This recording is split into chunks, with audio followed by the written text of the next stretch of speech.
Hello everyone. Today we are going to be going back to the basics, learning a little bit more about the dairy industry. So let's get started.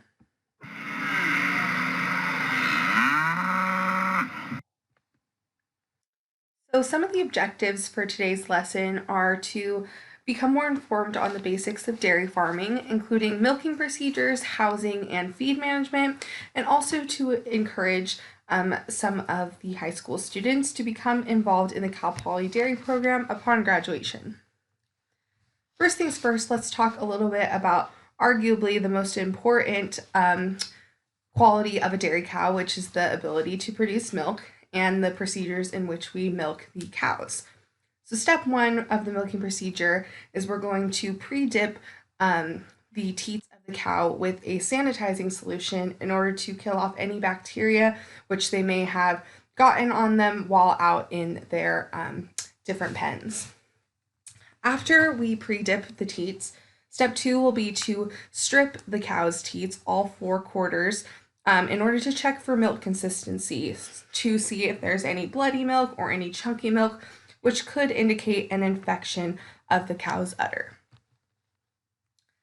Continuing on, step three will be to wipe each teat with a paper towel in order to remove any excess dirt or any excess moisture left from the pre-dip solution. Step four is to attach the milking machine, which rather than sucking the milk from the cow's udder, the cow will naturally let down her milk and release it, and the milking machine is just a vacuumized method in order for us to collect the milk from the cow's udder while keeping it sanitary. And finally, step five is to post-dip with an iodine solution each of the teats in order to condition the teats as well as to close up the dilated teat ends in order to prevent infectious bacteria from getting in through the teat into the cow's udder. Here we have a video of a milking procedure at a commercial dairy. So take the time to look at this video and compare the differences between the commercial milking procedure with the Cal Poly Dairy's milking procedure. Next, we're going to move on to cow and heifer housing. One of the methods of housing cows and heifers is to place them into a freestall type of housing, which, like in this picture, shows different bed sections in which the cows can lay in. And typically, this is a covered area which can either be heated or cooled with fans or through the natural temperature of the environment.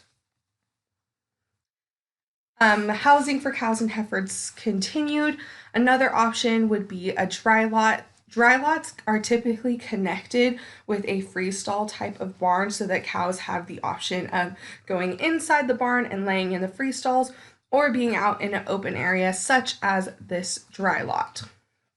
And finally, cows can also be placed on pasture, which is kind of those scenic photos you always see of cows where they're out frolicking in the grass and in the sunshine and eating that forage feed to help them become better producers in the future. Next, moving on to calf housing. There are 2 different types of calf housing. You have a single hutch, which is where an individual calf will be in a single hutch with an indoor portion and an outdoor portion. And we will usually keep the calves here from birth up until about 2 ages or until the time that they are weaned fully off of cow's milk and fully onto grain. Then moving on, when they are a little bit older, past that weaning stage, they will move into a super hutch, which is their first stage of group housing, and there will typically be about 3 to 6 calves per large hutch, and we keep them in here until about 3 to 5 months of age. Moving on to dairy cattle and calf feed, which is another very important component of making sure that we have properly lactating cows. Just a few of the important ingredients that can be included in feed would be milk cow alfalfa, which is an element that is high in protein and it's quick and easy for cows to digest. Forage, which is a chopped mixture of different types of hay, which is also a pretty easy product for cows to digest. Moving on to silage, this is a big component of dairy feeds.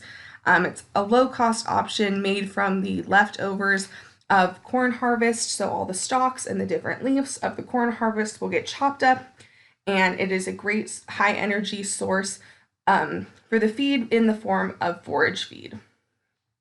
Moving on to milk cow grain.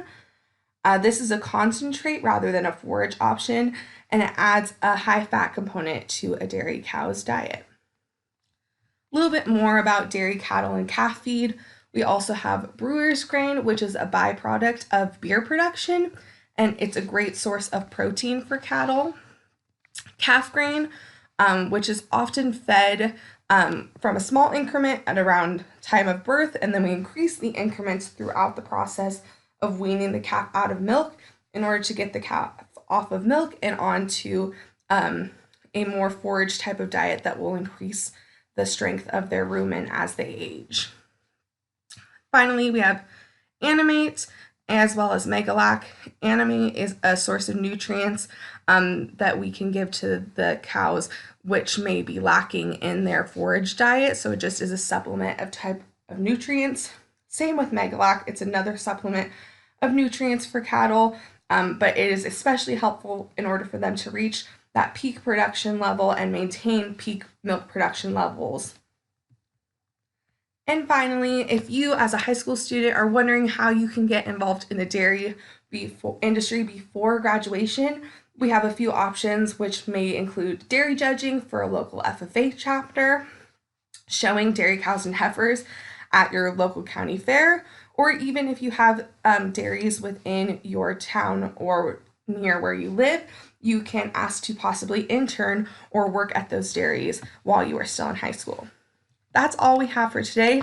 Thanks for listening, and I hope that we got to learn a little bit more about the dairy industry today. Goodbye.